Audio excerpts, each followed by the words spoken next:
The U.S. Navy is about to become the U.S. Air Force. Aircraft carriers are about to become aircraft. Like the aircraft that take off from them, these aircraft carriers would take off to the skies as opposed to the seas.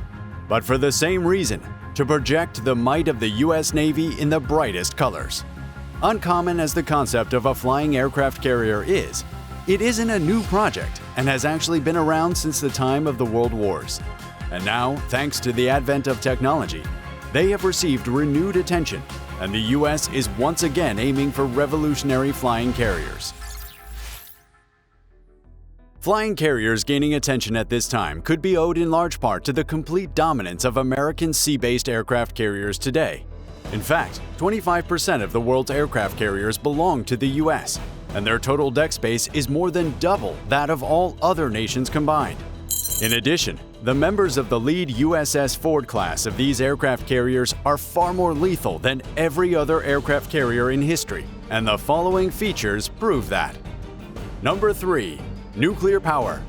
2 Bechtel A-1B nuclear reactors, the most cutting-edge engines created for use on water, power the USS Gerald Ford.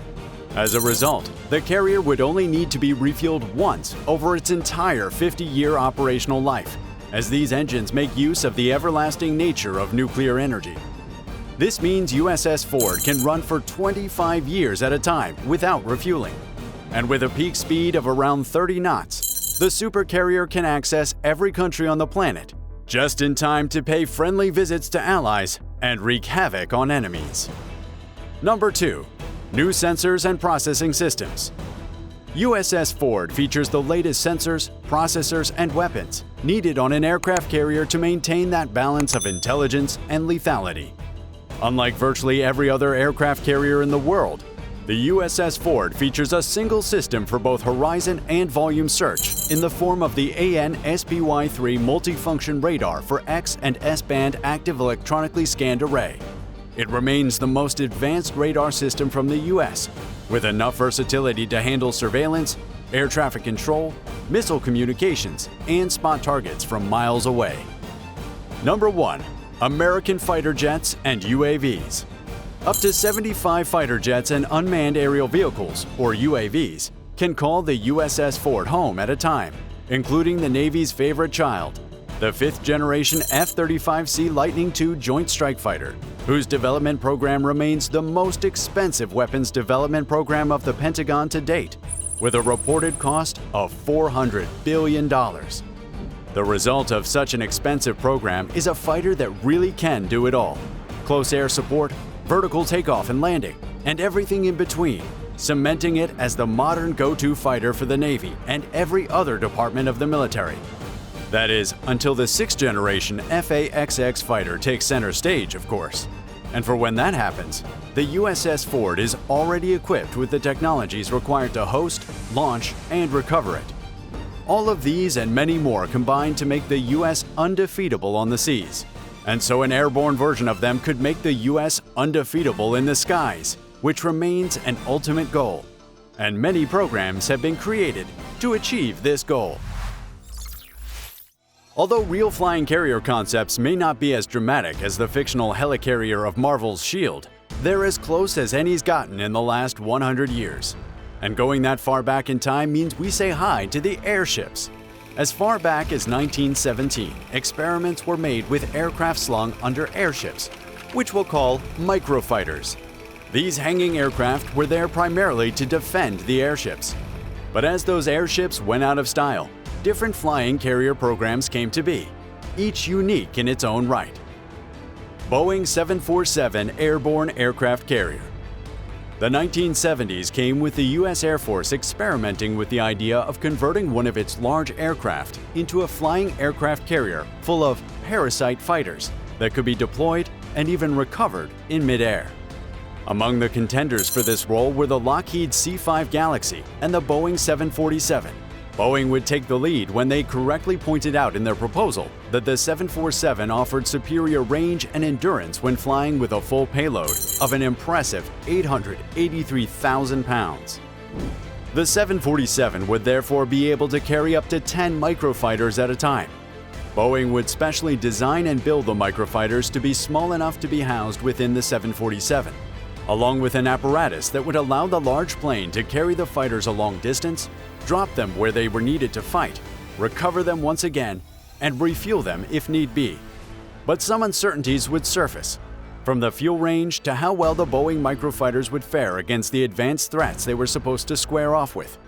Ultimately, the proposal never made it off the page of Boeing's report, but the report did establish that despite the challenges, the concept, although likely costly, was actually technically feasible.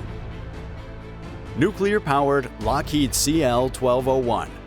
Lockheed, in staying true to their nature of pushing the limits, decided to go at a flying aircraft carrier the size of a traditional aircraft carrier. This aircraft or aircraft carrier would weigh a literal groundbreaking 5,265 tons and stand as tall as a 14-story building. To get such a massive structure to fly, the design included a 1,120-foot wingspan with a 560-foot-long fuselage. That's the length of 2.5 Boeing 747s end to end. The Lockheed CL-1201 could, however, surprisingly be powered by only 4 huge turbofan engines, powered by regular jet fuel to an altitude under 16,000 feet. At this point, the nuclear energy from an onboard reactor takes over and powers the jet for 41 days straight without refueling or having to land for a second. In fact, the aircraft could maintain a Mach 0.8 cruising speed for this period and fly at around 30,000 feet up. This massive aircraft would have a crew of 845, be able to deploy 22 multi-role fighters, maintain a hangar bay for repairs, but would also likely cost billions of dollars and far too many labor hours to produce and maintain, which must have contributed to why the aircraft never made it past the proposal stage. But its concept to this day stands as a historical anomaly that continues to inspire renewed attention from the world. The B-36 Peacemaker. The B-36 Peacemaker strategic bomber was another aircraft intended to be upgraded to carry microfighters to launch. Its microfighters would be the McDonnell F-85 Goblin, and it would house up to 4 of them. The B-36 was the ideal pick this time in the 1950s, thanks to its massive size and weight. Its 230-foot wings would dwarf even those of the B-52 Stratofortress and cement the B-36 as one of the largest aircraft to ever take to the skies. Its weight comes in at an astonishing 410,000 pounds when fully loaded with fuel and up to 86,000 pounds of weapons. Despite all of these bragging rights, the B-36 would never fly an operational mission, as although it was desired to give the U.S. the capability of bombing Berlin efficiently, World War II would since have ended by the time it was ready. However, its massive size and range prompted the Air Force to consider its use as a flying aircraft carrier, but that too would not come into fruition as the advent of mid-air refueling dramatically increased the operational range of all varieties of aircraft and ultimately undermined the importance of the range of the B-36 Peacemaker.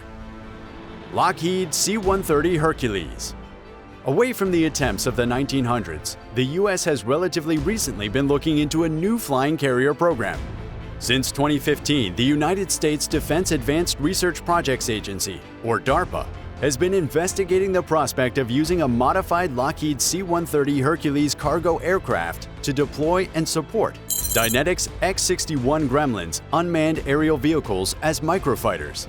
And on completing their missions, these microfighters are recovered using a proprietary air recovery method involving a drogue-like receptacle and docking technique. Testing is currently being conducted at Dugway Proving Grounds with International Air Response providing the contracted C-130A. In January of 2022, one of these tests saw DARPA successfully launch an X-61 Gremlin UAV from the bay of the C-130. Should the test get the checkmark and see the aircraft carrier officially launched, it would enable the U.S. to deploy drones from motherships while still outside of enemy air defenses, allowing the drones to go on and engage targets before returning to the airspace around the mothership to be recaptured and carried home for service or repairs. However, the tests aren't all rosy, as despite a test showing that the drone could in fact be deployed by the C-130, the drone itself would be ultimately destroyed after an hour and a half of flight that ended in a parachute failure. but that's likely an easy fix that would be prevented in subsequent tests. With that setback out of the way, the program would continue as planned, facilitate the rise of other similar programs, and ultimately gift the US the power of a supercarrier in the sky to complement an already powerful fleet of aircraft carriers.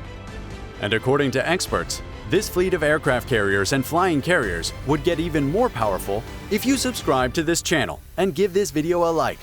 Remember, this is according to experts, so kindly do so now. That would be all for this video. Thanks for watching.